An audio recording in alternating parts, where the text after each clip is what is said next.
Donc nous allons commencer cette dernière séquence par l'exposé d'Éric Laurent, le traumatisme de la fin de la politique des identités.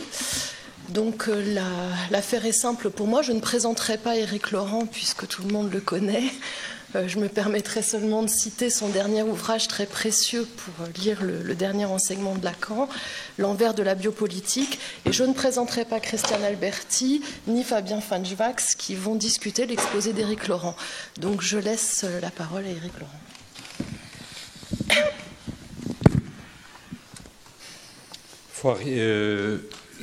Il faut que j'arrête à 4h15.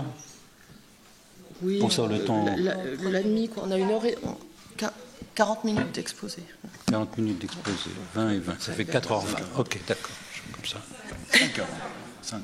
Hein 5h20. Oui, 5h20, oui, mais ça, c'est wishful thinking. Ça simplifierait mon agenda si c'était le cas. Alors, le dernier numéro de la revue Mentale porte bien son titre. Identité en crise. L'identité en crise, c'est le point de départ de Lacan. La lecture qu'il fait, en effet, de la théorie freudienne des 3 modes d'identification conclut qu'il y a identification parce qu'il n'y a pas d'identité qui tienne. L'identité est en crise de façon fondamentale car c'est un vide. Se croire un est une illusion, une passion ou une folie, selon les diverses façons dont Lacan a pu nommer le narcissisme.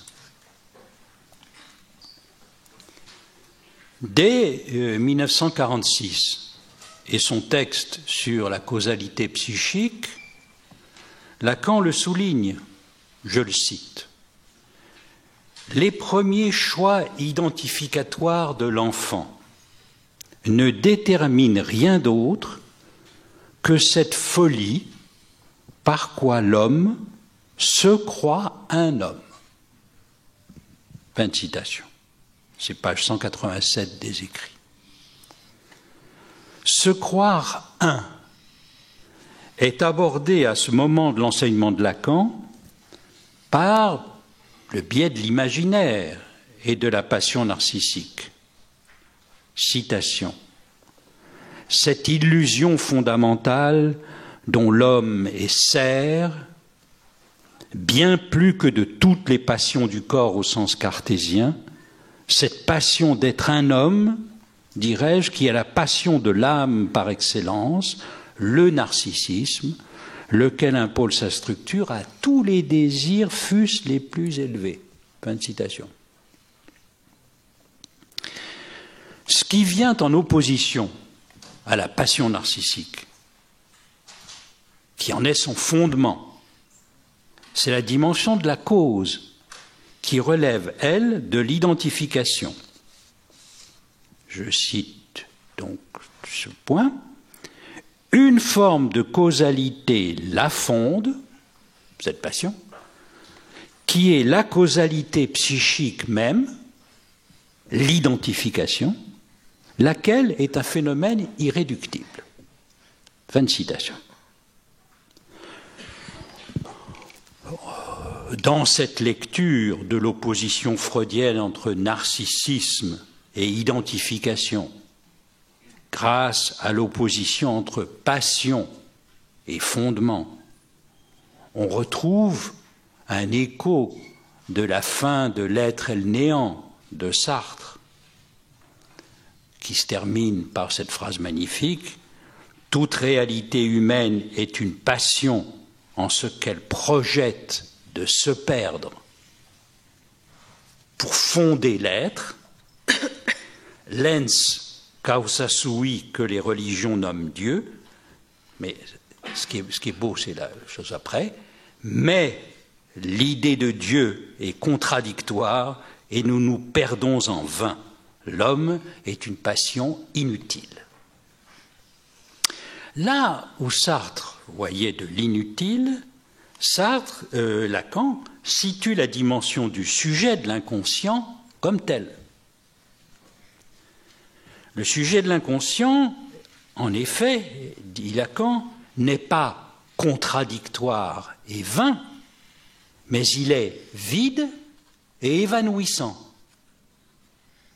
et pour autant parfaitement structuré. Et c'est pourtant lui, ou c'est bien à cause de son vide, que les discours cherchent à nommer d'une façon ou d'une autre. Le discours politique, le discours du maître, fait de l'identification la clé de la capture des sujets.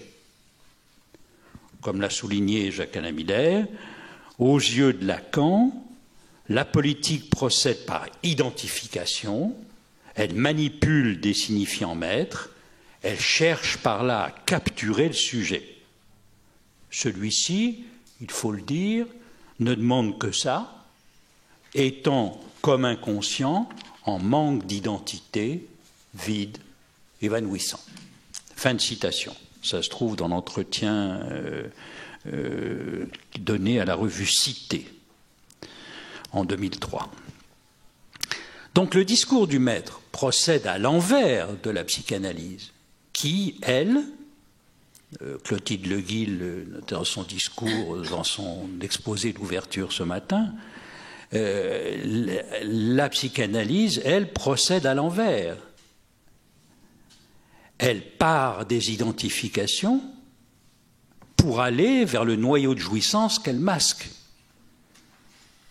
Citation de Jacques-Alain dans le même article, car la psychanalyse va contre les identifications du sujet, elle les défait une à une, elle les fait tomber comme les peaux d'un oignon, et de ce fait, elle rend le sujet à sa vacuité primordiale. C'est à partir de là, alors, fin de citation, Jacques-Alain continue. C'est à partir de là que peut se penser une traversée du fantasme en prenant appui sur le désêtre du sujet. Nous voyons donc bien l'opposition entre deux régimes du rapport entre identité et identification selon les discours, le discours du maître ou le discours de la psychanalyse. La façon dont le discours du maître veut donner consistance à l'identification s'est trouvée mobilisée de façon cruciale par la dite politique des identités au pluriel. Il s'agit, sous cette rubrique, de remplacer les grands récits politiques de l'unité nationale, grand récit au sens de Lyotard, les grands récits politiques de l'unité nationale ou de l'unité d'une sensibilité politique, par les récits multiples de l'égalité des droits entre les différentes identités ou communautés dont se réclament les sujets, que ce soit les minorités sexuelles du type LGBTQ ou les minorités religieuses. Ça peut être présenté de façon différente selon les sensibilités. Gilles Fickenstein, président de la Fondation Jean Jaurès, dit et parle là d'un piège de l'identité. Il dit la gauche ne pense pas à partir de ses propres valeurs l'identité de la France. Elle refuse de reconsidérer l'insécurité culturelle, pour reprendre la formule de Laurent Bouvet,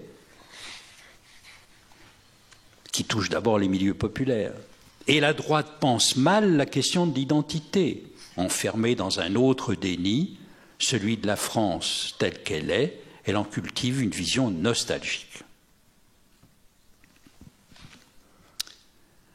Alors, donc, faire de l'égalité des droits le grand récit politique a pu être dénoncé aussi comme une impasse politique de la social-démocratie contemporaine.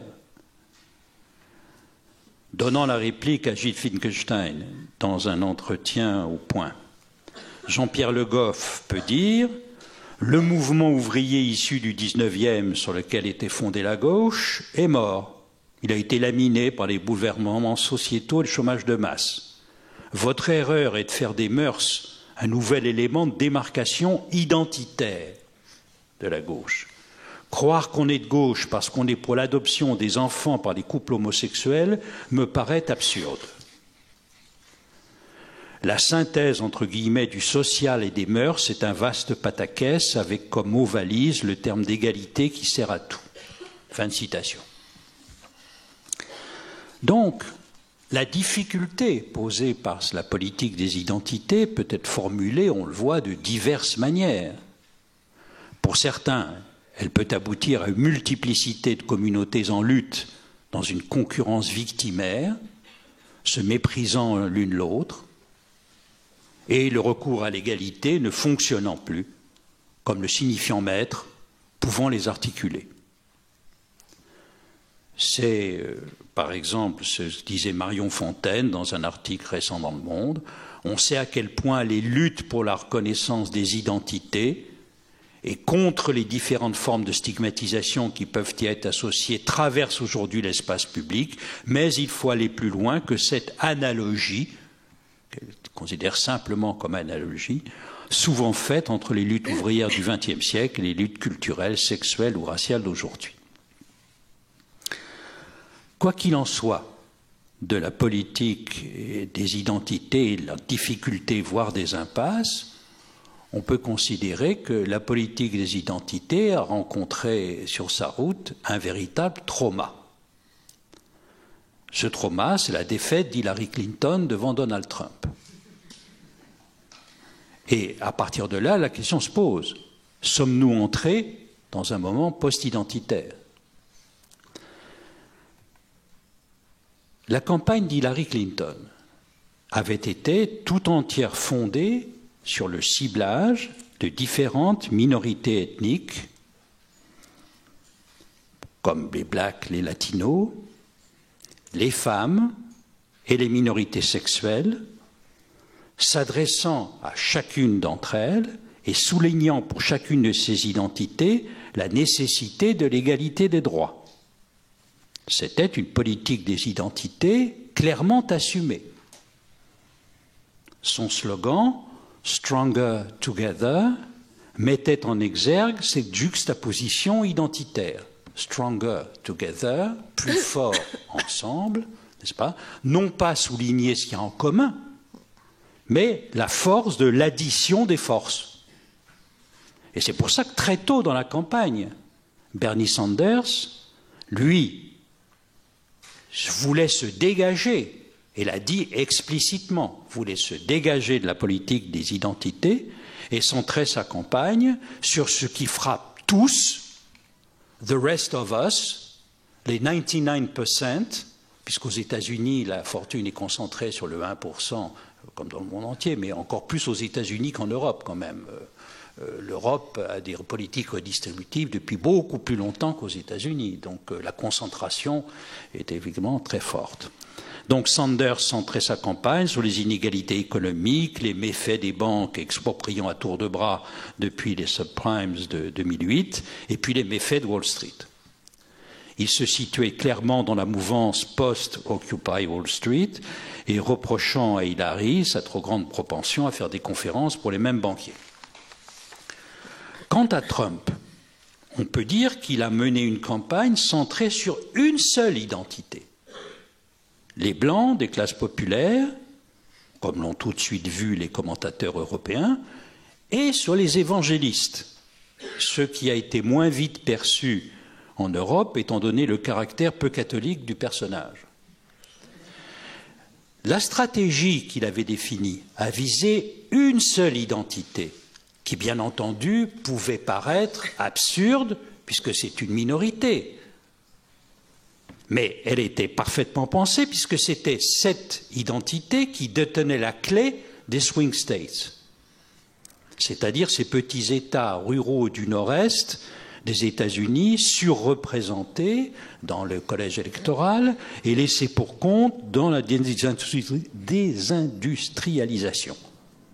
Par ailleurs, son slogan parlait de ce qu'il y a en commun dans les déclassés, dans ces déclassés, l'identité nationale, ce qui lui permettait de récupérer le vote des troupes, car les États de la désindustrialisation ont fourni de larges contingents militaires d'engagés. Donc le Make America Great Again, c'était transversalement toucher les troupes et cibler les swing states. Donc lors des résultats, la grande surprise est que dans chacune des catégories identitaires, et malgré les attaques très violentes de Trump contre les minorités, contre les femmes, Hillary n'a pas eu les bénéfices escomptés. Thomas Cantaloube a fait un résumé statistique très bien fait dans Mediapart des 4 éléments de la surprise. D'abord les femmes. Le vote des femmes a bénéficié à Hillary, mais dans des proportions pas aussi importantes que ce qui aurait pu être imaginé. L'écart du vote des femmes entre Clinton et Trump, 12%, est très important, mais il n'est pas beaucoup plus ample que lors des élections précédentes. Ensuite, les latinos. On aurait pu penser qu'un type qui veut construire un mur à la frontière avec le Mexique allait donner des votes pour l'adversaire. Il n'en a rien été. Et Trump a recueilli une part plus importante du vote des hispaniques que Mitt Romney 4 ans auparavant. Enfin, Hillary a payé le prix de sa longévité en politique et son incarnation d'un establishment bureaucratique. Elle a perdu les jeunes et les plus démunis. D'abord les jeunes, donc comparativement avec Barack Obama en 2008 et 2012, elle a recueilli un nombre de voix moins grande chez les plus jeunes, 18-29 ans. Ils ont très légèrement été sur Trump, mais surtout ils ont été à hauteur de 8% votés pour les petits candidats. Et puis elle a aussi perdu les plus démunis. Le vote des personnes les plus démunies s'est déporté de façon importante sur Trump. Elle a perdu, elle, 12% des votes de ceux gagnant moins de $30 000 par an par rapport au score d'Obama. Ces chiffres ont fait que le commentateur politique David Brooks, centre droit, considère que l'écart entre les votes attendus et les votes effectifs vient de l'erreur de réduire chacun à une seule identité dominante et à cette volonté d'épingler sous une seule identité le multiple de chacun. Les femmes, les latinos, les noirs ont des identités multiples et c'est bien ce qui fait que le résultat échappe au calcul. Et de même,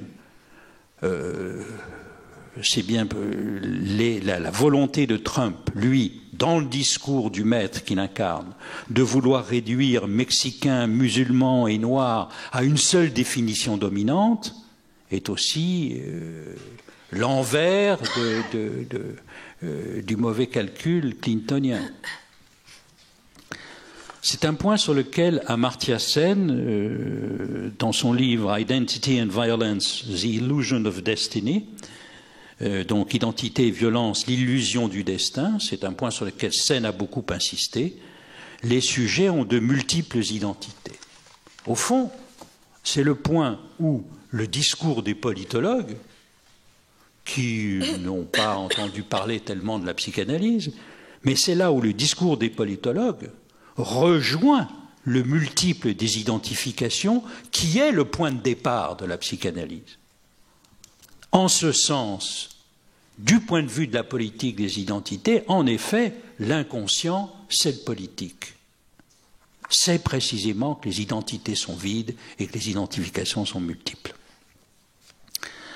Dans un article remarqué, publié peu après la victoire de Trump et traduit en français au début décembre, le politologue Marc Lilla a présenté les résultats comme l'épuisement de la politique des identités et la nécessité pour les démocrates, et même pour l'ensemble des gauches, européennes et atlantiques, d'aller au-delà du rassemblement des diversités.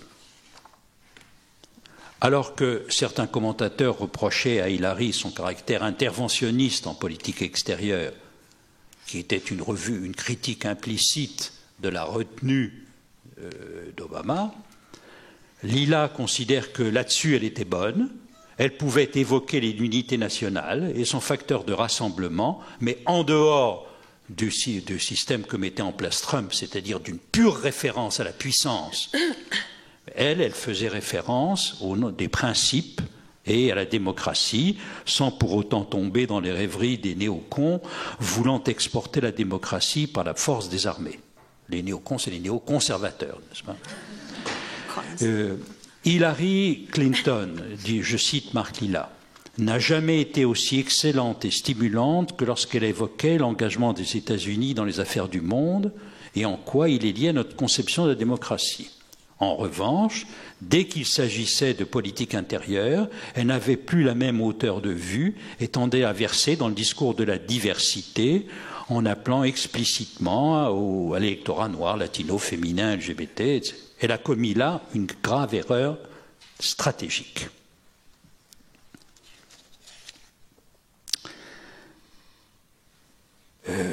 Il dit, tant qu'à mentionner des groupes aux États-Unis, mieux vaut les mentionner tous, autrement ceux qu'on a oubliés s'en aperçoivent et se sentent exclus.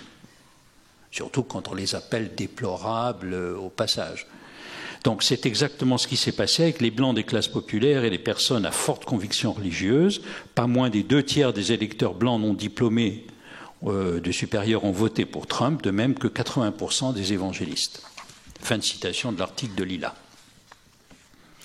Donc, au fond, Lilla montre bien les difficultés de la politique des identités et montre les limites qu'elle a atteintes dans la conduite pratique d'une détermination politique.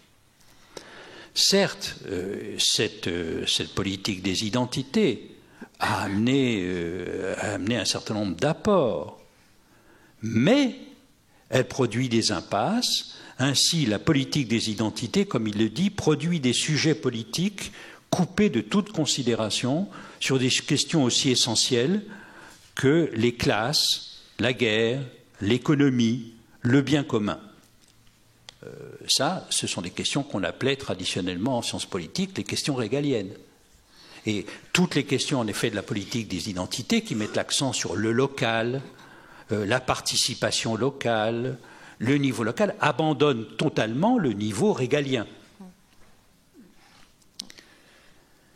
Donc, il constate que cette politique des identités a permis, par exemple, de faire naître le mouvement Black Lives Matter, qui a été si important dans la dernière année aux États-Unis, étant donné ce qu'ils ont traversé.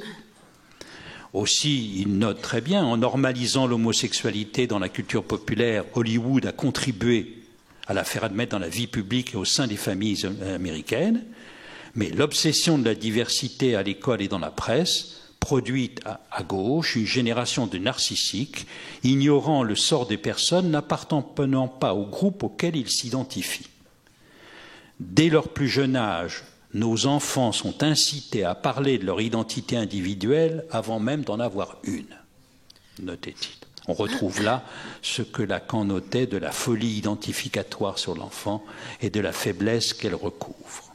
Alors lui, il évoque il faut remettre l'accent sur ce qu'il y a de commun, et c'est une volonté plutôt d'objectiver le commun.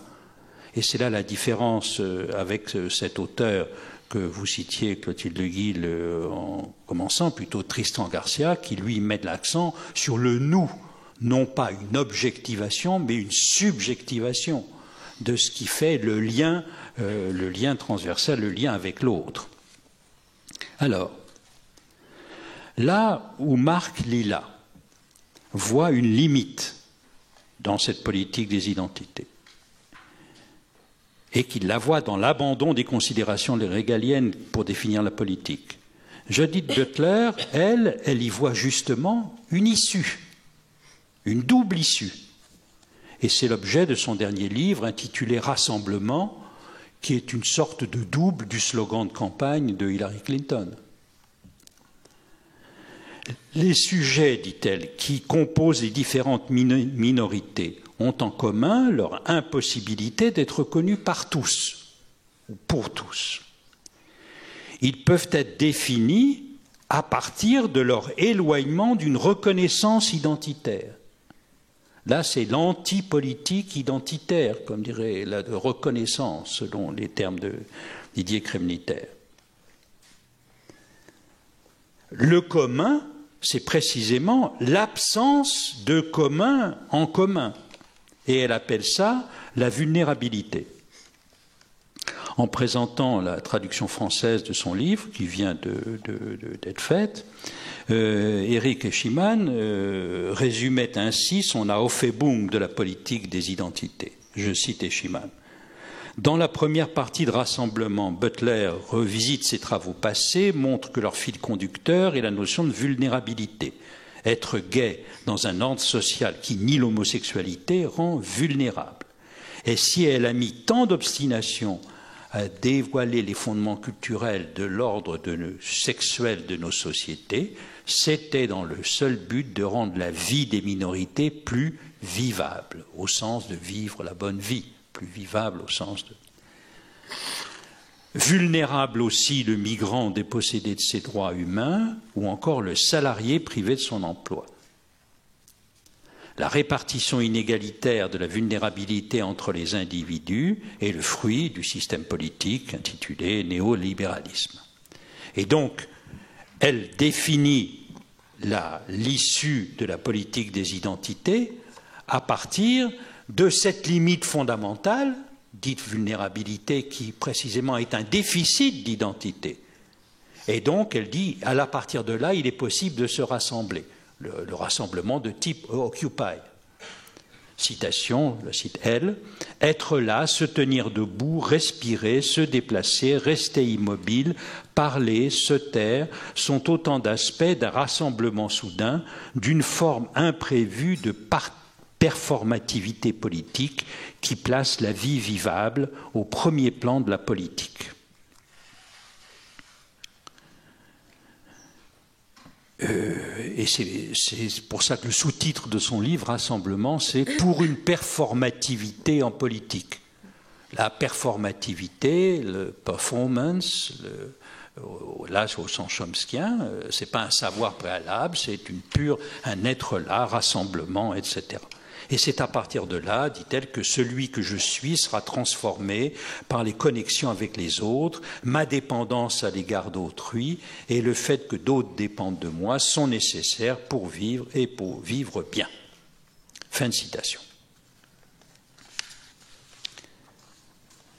Et dans un entretien récent avec Christian Salmon, l'auteur de Storytelling, dans Mediapart, elle prolonge sa réflexion et elle propose de surmonter l'impasse de la politique des identités par une mobilisation toujours plus étendue des identités vulnérables et rassemblées, permettant de dissoudre les cristallisations du nationalisme et les formes de rejet de l'autre, en premier sur la question des migrants.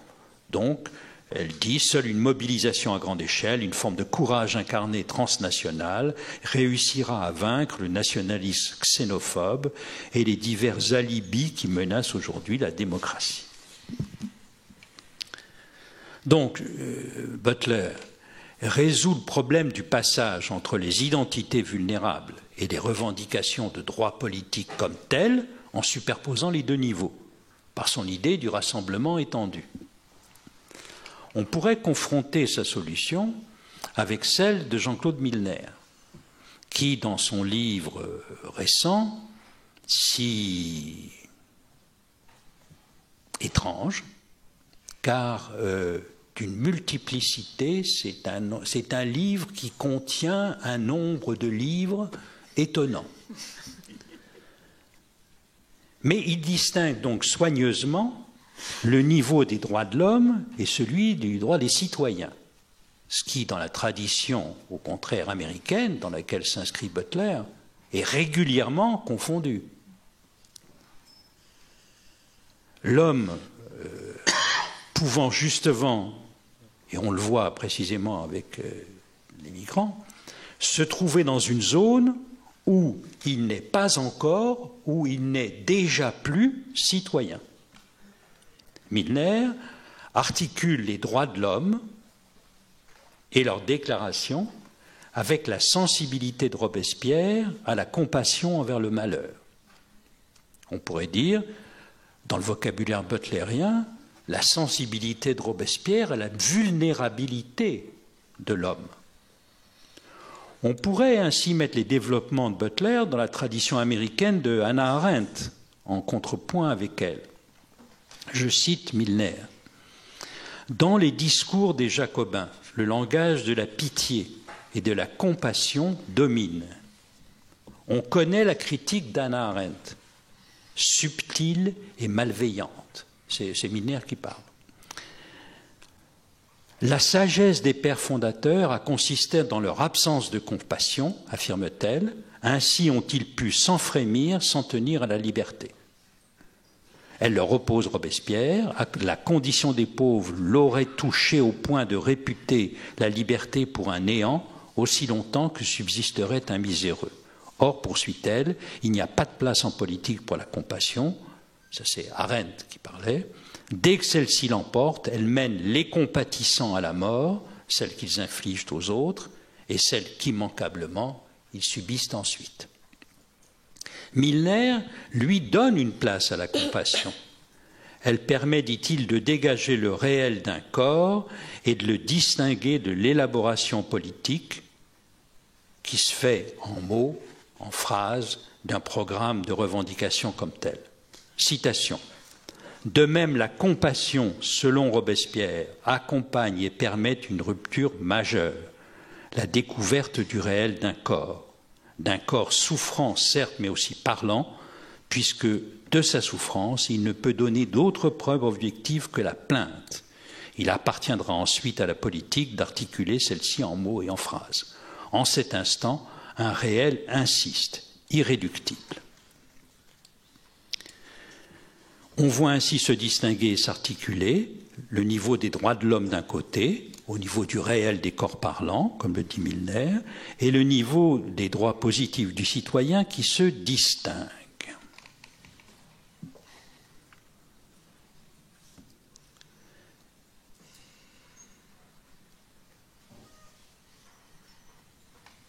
C'est différent, selon l'auteur, d'apercevoir l'impasse de la politique des identités, le trauma qu'a rencontré, le choc contre leurs limites dans l'articulation d'une politique comme telle.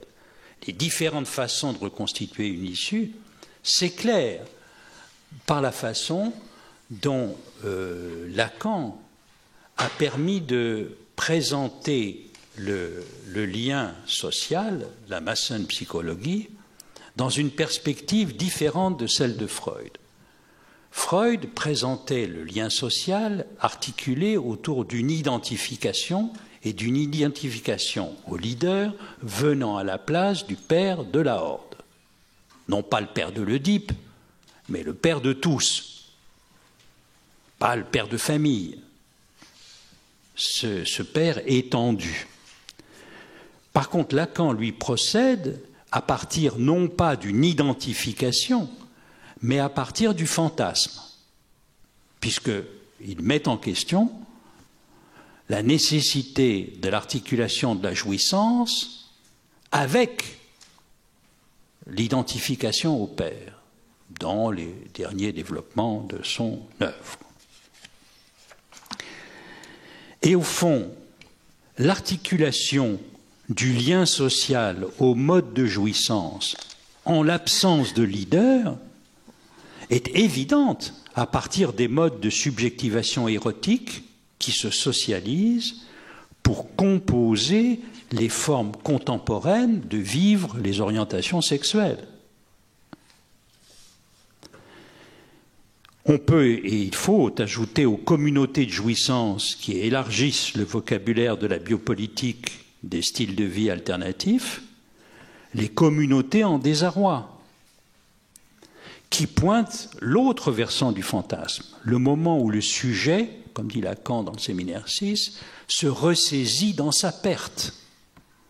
Ce sont en effet les communautés de jeunes diplômés urbains et sans emploi qui se sont nommés en Europe latine comme Indignados et de l'autre côté du lac Atlantique comme Occupy.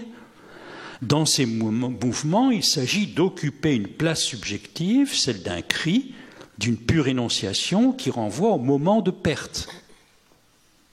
Ce moment, soit isolé par Butler comme le moment performatif, d'une pure performance qui ne peut pas se décliner en compétence politique, mais qui est performance, ou bien, comme dit Milner, le moment de manifestation d'un réel du corps parlant.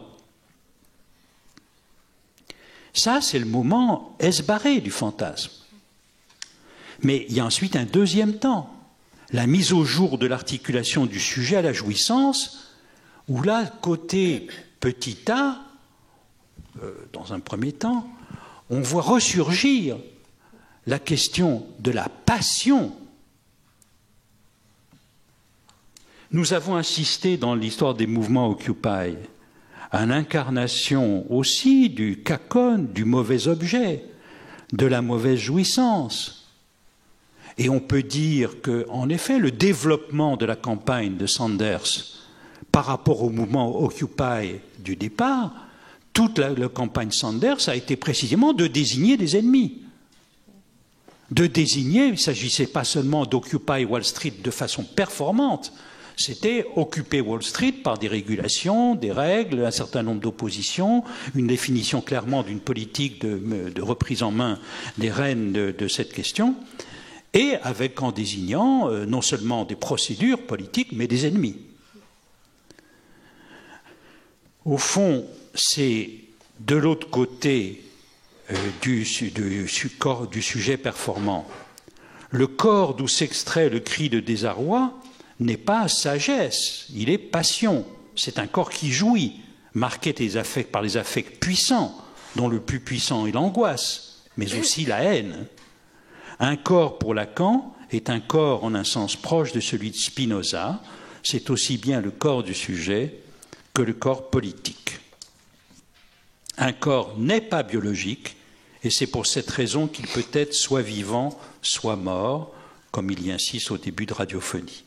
Un corps est le lieu qui éprouve affects et passions, aussi bien le corps politique que le corps individuel. Donc nous pouvons reprendre cette question de la politique des identités à partir de la politique des deux temps du fantasme, les identifications et l'identification par les passions.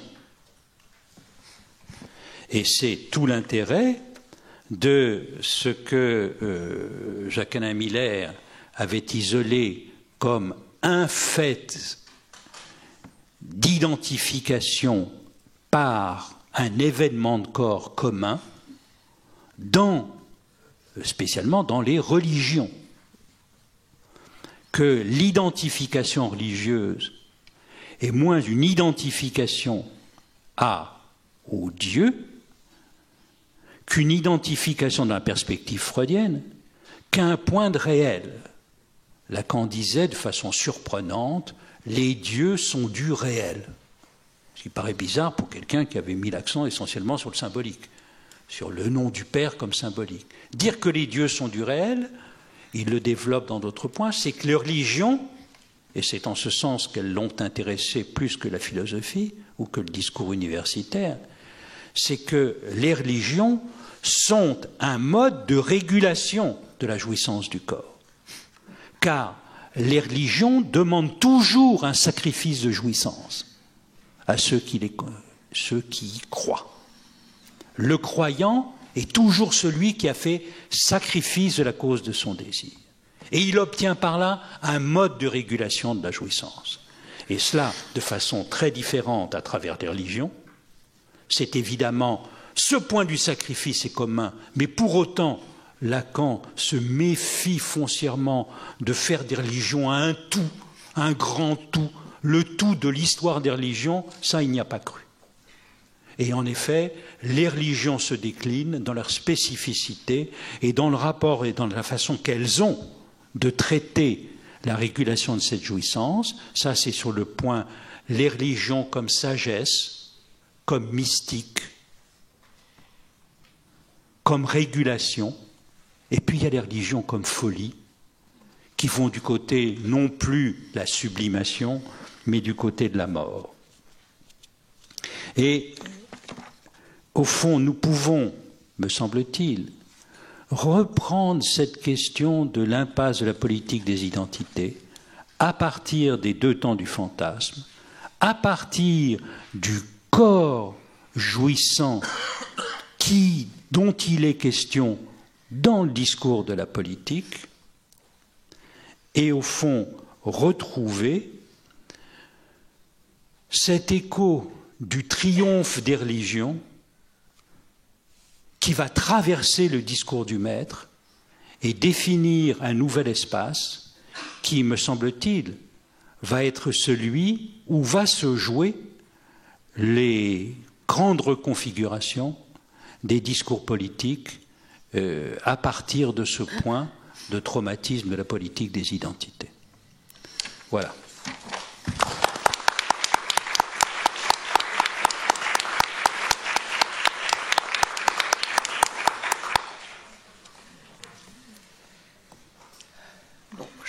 Avant de passer peut-être la parole aux discutants, juste au fond un point, vous semblez dire que Trump c'est la fin de la politique des identités, la défaite de la politique des identités. Mais est-ce qu'aussi bien c'est pas le triomphe quand même? C'est-à-dire que Trump c'est aussi le discours ségrégatif par excellence qui manie la question de l'identité en logeant la jouissance dans l'autre, quand même dans des petits autres. Donc, est-ce qu'effectivement on va vers une politique plus butlerienne dans laquelle vous n'avez pas tout à fait non plus, j'ai cru comprendre, un espoir manifeste? Est-ce qu'on va vers la possibilité d'une réorientation de la politique à partir d'une critique des identifications, ou est-ce qu'au contraire, finalement, le triomphe des religions, le triomphe de Trump, c'est quand même pas un retour massif d'une certaine manière du triomphe de la politique des identités ou de l'identité? En un sens, me semble-t-il, en effet, sa politique centrée sur une identité et parce qu'elle était stratégique pour conquérir la présidence et de l'avoir fait à tout prix. Il ne faut pas oublier que ce qui est surtout la politique de Trump telle qu'elle apparaît, c'est une politique du chaos. C'est moins une politique de l'un qu'une politique absolument imprévisible. Il peut dire Poutine est mon ami, toute la CIA, le FBI, la NSA se trompent complètement. Est-ce que vous y croyez, vous? Et de rajouter des bizarres, des étranges, etc., tous les tweets. Et de l'autre côté, il nomme responsable du renseignement américain le seul général. Il adore les généraux. Surtout, il adore commander aux généraux. Parce qu'il ne faut pas oublier que quand même, Trump, à 6 ans, était quand même exclu des écoles, de toutes les écoles. Et son père l'a foutu dans une maison, dans une école militaire pour... C'était l'hyperactif voyou, chef de bande. Il y avait un coin Trump dans la classe, c'était là où on mettait les punis en permanence. Enfin bon, ce type qui est incontrôlable depuis qu'il est petit, et donc comme il dit, j'adore les généraux. Il en nomme plein. Il n'a que des généraux bellicistes autour de lui, ce qui recommandait le bombardement de l'Iran. Mais ça va très bien avec Poutine est mon ami, ouais, faut pas croire tout ce qu'ils disent, le renseignement, etc. Donc, il frappe beaucoup. Il a nommé en effet un état-major de type contradictoire. Un peu comme Theresa May qui a nommé les pro-brexiteurs d'un côté et de l'autre des anti. C'est-à-dire que quand vous avez un problème réel à traiter, il vaut mieux au fond avoir les deux bouts de la lorgnette. Et donc, en un sens, c'est une politique de l'un sur les identités, en un autre sens, c'est le chaos, et par contre, l'autorisation à une jouissance mauvaise. C'est-à-dire, c'est la libération de la haine, exactement comme Boris Johnson a autorisé, par ses clowneries facétieuses et son caractère d'irresponsable d'enfant gâté depuis qu'il est petit, à fabriquer des actes xénophobes en Angleterre à un niveau jamais atteint, en authentifiant ça. Alors, ce n'est pas seulement Johnson, Farage a beaucoup fait aussi pour permettre ça. Mais, disons, il y a chez Trump incontestablement, et là, ce n'est pas la vulnérabilité, là, c'est la haine déchaînée, une passion puissante. Quand on commence à lâcher la haine, en effet, on obtient un certain nombre de choses. Et incontestablement, on va être confronté à ça, à ce caractère imprévisible, le tweet à 3 heures du matin qui débarque. Et donc, pour enchanter les rédactions, à partir de 6 heures du matin, vous avez des commentaires en boucle qui passent. Mais qu'est-ce qu'il a dit, etc. Donc, nous avons certainement cet affolement de l'establishment américain politique par le caractère chaotique de cet étrange personnage ne va pas cesser. C'est une politique de l'affolement de l'autre. Là, ce n'est pas seulement déchaîner la haine, c'est aussi l'affolement. Comment rattraper ça? Donc, en effet. Alors, on peut dire l'affolement a un côté déségrégatif, parce que tout le monde est affolé. Tout le monde est affolé par ce type, que ce soit l'establishment, et y compris les militaires qu'il a nommés, qui sont les types les plus sérieux de cette bande extrêmement hétéroclite. En tout cas, du côté des civils, c'est hallucinant. On n'a jamais vu un truc pareil. C'est une bande de bras cassés. Comme on nomme à des fonctions de direction de la Banque centrale un type qui n'a été que banquier sur des hedge funds. Qu'est-ce qu'il a comme notion de... Il faut que derrière, il y a une énorme... Comme d'autres commentateurs l'ont fait noter, il faut une énorme confiance dans les institutions derrière pour l'idée qu'on va pouvoir rattraper les bourdes de tous ces clowns. Mais c'est très singulier. Et en effet, ça inaugure une politique de l'imprévisible, de l'affolement, d'un aspect de l'intranquillité généralisée. Je pense à une opposition que vous aviez faite il y a quelque temps entre le fait qu'on pouvait gouverner au nom du signifiant maître ou on pouvait gouverner au nom du S des grands tabarets, c'est-à-dire de signifiant des manques dans l'autre.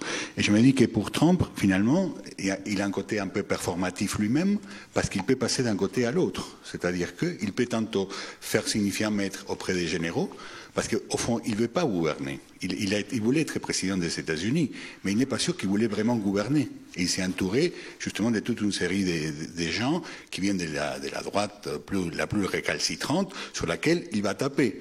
Mais en même temps, effectivement, il y a ces côtés imprévisibles, complètement fous, où personne ne sait vraiment ce qu'il va faire de tout ce qu'il dit, finalement, et de tout ce qu'il tweet, qui les fait basculer de l'autre côté, du côté des, finalement, la jouissance débridée, et sa propre jouissance à lui aussi, qui horrifie tout le monde, finalement. Donc il y a comme une oscillation chez lui, d'un côté à l'autre, qui peut-être signe, je ne sais pas, c'est la question, qui peut-être est un signe très inquiétant, finalement, de cette fin de la politique des identités, où effectivement il ne gouverne ni d'un côté ni de l'autre. Il peut basculer du essaim, mais c'est un essaim un peu dessemblant, je dirais, c'est un essaim de synthèse, presque, parce qu'il n'est pas sûr que vraiment, il soit vraiment un essaim... Ça me paraît une excellente...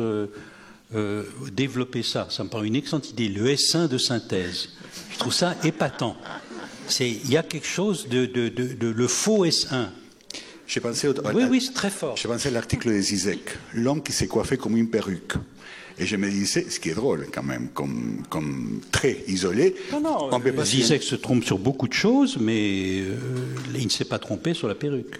On peut pas, c'est difficile de s'identifier à une perruque. On peut s'identifier à la petite moustache de Hitler, comme le signale Lacan, mais chez Trump, il y a un côté effectivement essaim des semblants, essaim des synthèses. Enfin, il fait les essaims, mais il fait vraiment les essaims parce que c'est difficile d'y croire. C'est là, je pourrais dire que ce que vous dites, ce que vous développez, l'apport là que vous amenez, me fait permettrait, en effet, me semble-t-il, de dégager la faiblesse d'une des propositions de Butler. Le performatif en politique, c'est pas simplement les vulnérables, c'est pas simplement Occupy. En effet, Trump, c'est un performatif en politique, c'est même un pur performatif. Le tweet trumpien, c'est un performatif en politique. Ça ne veut rien dire, ou en tout cas c'est très mystérieux de savoir ce que ça veut dire. Le type qui dit « Oh, c'est formidable, il va faire récupérer 750 emplois chez Ford », Krugman a montré la goutte dans l'eau que c'est par rapport à un certain nombre de choses. C'est néanmoins quelque chose, mais c'était quelque chose au niveau du storytelling, pas au niveau de l'économie américaine. Mais il y a un performatif à l'œuvre. Ça, c'est comme nos amis qui développent la théorie du populisme et qui disent « Non, il ne peut pas y avoir de populisme de gauche ». Oui. L'hégémonie, non, l'hégémonie à gauche, c'est tout bien. Ça ne fait que du bien. Oui. Enfin, si vous voulez, de même que le performatif, ça change ça peut changer en effet de camp. Oui, je voulais revenir sur ce contexte que vous avez si précisément décrit de la fin des questions régaliennes pour penser le politique des questions traditionnelles et comment au fond, les notions de race, d'ethnie viennent brouiller les catégories traditionnelles. Et donc, dans ce contexte, je voulais d'abord signaler à l'auditoire, si jamais il ne l'avait pas lu, votre article sur Racisme 2.0, qui était paru dans Lacan quotidien, parce qu'il me semble que ça constitue vraiment une boussole pour penser les données contemporaines du lien social, puisque là, vous proposez une théorie du lien social à partir de Lacan, au-delà du père, au-delà de la fascination pour l'idéal, mais pensée à partir du temps logique et à partir de ce constat qu'on ne sait pas ce qu'est un homme, qu'il n'y a pas d'identité, qu'il y a un défaut fondamental de savoir en la matière. Et donc, c'est un processus dans lequel l'angoisse occupe une position clé. Et voilà, j'aurais aimé que vous reveniez là-dessus, sur l'angoisse comme élément majeur pour penser le lien social. Si on accepte, en effet, avec Lacan ce point-là, c'est-à-dire que l'identité est un vide. Structurellement, c'est-à-dire ça ne dépend plus de dire ce sont les minorités opprimées qui ne sont pas reconnues dans le discours commun qui seules peuvent définir un régime du vulnérable. C'est la critique faire à Butler de point de vue lacanien. Et en effet, le racisme de zéro, ce que je voyais, c'est l'assertion de certitude anticipée, la fin de l'article de Lacan, qui note bien « je me hâte de me reconnaître homme avant que l'on ne m'exclue de la communauté des hommes ». C'est une structure qui ne marche pas simplement pour les communautés persécutées, qui marche d'autant plus, bien entendu, pour les communautés persécutées. Bien entendu, il y a un niveau. Mais plus profondément, tout modèle de l'identification se fait sur un fond d'angoisse et sur lequel je me hâte de me reconnaître avant qu'on ne m'exclue. Et que nous sommes tous menacés par ça. Et en ce sens, c'est pour ça que c'est disons, la méfiance, ou la distance que prend Lacan à l'égard du discours du maître, c'est qu'il ne dit pas qu'il y en ait un qui soit spécialement que le discours du maître précisément est pris toujours sur ce fond d'angoisse et sur un fond d'exclusion qui lui construit les identifications et c'est pour ça qu'il introduit toujours une méfiance vis-à-vis des grandes définitions universelles qui, du point de vue du politique, permettraient de résoudre ce problème de contradiction du type « nous sommes tous frères ». Et il dit, ah oui, mais si on dit nous sommes tous frères, alors on verra apparaître des phénomènes de ségrégation jamais vus dans l'histoire. Ce qui, parce qu'au niveau du tous frères, si on définit un universel, soit un universel abstrait, soit un universel facile, comme dit Milner, on voit ressurgir à ce moment-là des particularités communautaires, des particularités de jouissance, qui, elles, s'opposent à cette, disons, qui vont marquer des lignes de fracture ségrégatives dans l'universel abstrait. Donc, nous sommes, disons, il me semble que la force des concepts qu'apporte Lacan permet de saisir le moment politique dans lequel nous sommes et dans lequel des penseurs proposent un certain nombre de solutions ou de critiques. Eh bien, nous pouvons avoir une idée, en effet, qu'il faut le repenser à partir des catégories qui sont les nôtres. Une question, parce que vous avez cité Milner, pas dans les derniers livres, c'est intéressant que vous disiez qu'il y a plusieurs livres dans ces livres, mais dans un livre précédent, Pour une politique des êtres parlants, un livre qu'il a publié il y a 5 ans ou 6 ans, au moment, je crois, contemporaine, enfin de manière contemporaine au printemps arabe. Et il parlait justement d'une forme de performatif aussi, lui, c'est-à-dire une politique minimaliste, une politique du fragment, une politique non pas demander comme en 68 l'impossible, demander ce qui est possible maintenant et là. Par exemple, les mouvements, il donnait comme exemple justement ce qui s'est passé dans les pays arabes par rapport au départ des gouvernants. Et je me disais que, enfin, mais c'est ma question, c'est la question que je vous pose. Est-ce que ça ne débouche pas aussi, finalement, cette position-là qu'il pointait là, comme une politique des êtres parlants et des corps parlants sur une forme de performative, finalement. C'est-à-dire, finalement, être là, à la manière de Butler, être là, occuper la place publique pour demander la chose la plus minimale possible, la plus fragmentaire possible. Non pas l'impossible, mais le possible. C'était la position qu'il défendait dans ses livres, dans Relire la Révolution, je crois, qui ne parle pas vraiment il ne donne pas tellement... nous sommes quand même, justement, Relire la Révolution, c'est après l'échec de ce qui s'est appelé les printemps arabes. Tout à fait. L'échec multiforme, très différent selon les pays, mais il est évident que penser que le cri sur la place Tahrir, d'un côté, Ben Ali, enfin c'était pas Ben Ali, c'était Moubarak dégage. Et de l'autre côté, sur la place Taksim, Erdogan dégage. Quand on voit après, on s'aperçoit qu'un, c'était pas possible, c'était pas le minimum possible, et que la politique qui a suivi, quelle était la politique qui a suivi, justement, les Américains appliquant de façon des principes démocratiques liés aux droits de l'homme, ont forcé la main, ont tordu la main des militaires égyptiens pour que ce soit les frères musulmans qui administrent le pays, et pas dans une coalition, alors que justement c'était la solution que d'autres plus réalistes proposaient. Là, Samantha Powers et toute une lignée du département d'État ont tordu la main aux militaires pour que ce soit les frères musulmans qui administrent le pays. On voit ce que ça a donné. Ça s'est terminé quand même très mal. Et de l'autre côté, Erdogan, la politique qui a consisté là aussi à laisser faire au nom de c'est la volonté du peuple qui s'exprime.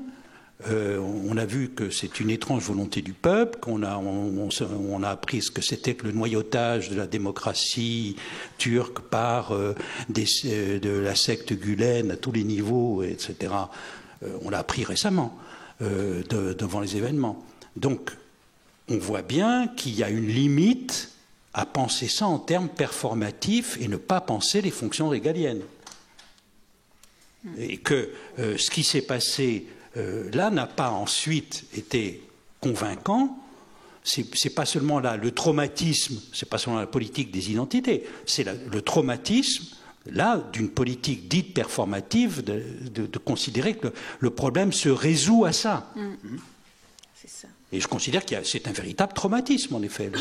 Là aussi, le destin de ce qu'ont été ces mouvements qui ont été décrits dans des récits très exaltés, etc., d'un côté, et quand on écrit 4 ans après sur la question, on voit que, évidemment, si on ne veut pas se contenter de déplorer, etc., on doit se dire que les prémices qu'on a utilisées n'étaient sans doute pas les bons pour rendre compte du phénomène.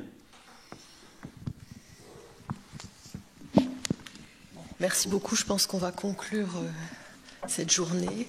Donc, remercions chaleureusement Clotilde Le Guil pour l'organisation de cette journée, ainsi que les collègues du comité d'organisation, l'ensemble des collègues du département et des intervenants. Et donc, sans doute dans 2 ans. Voilà.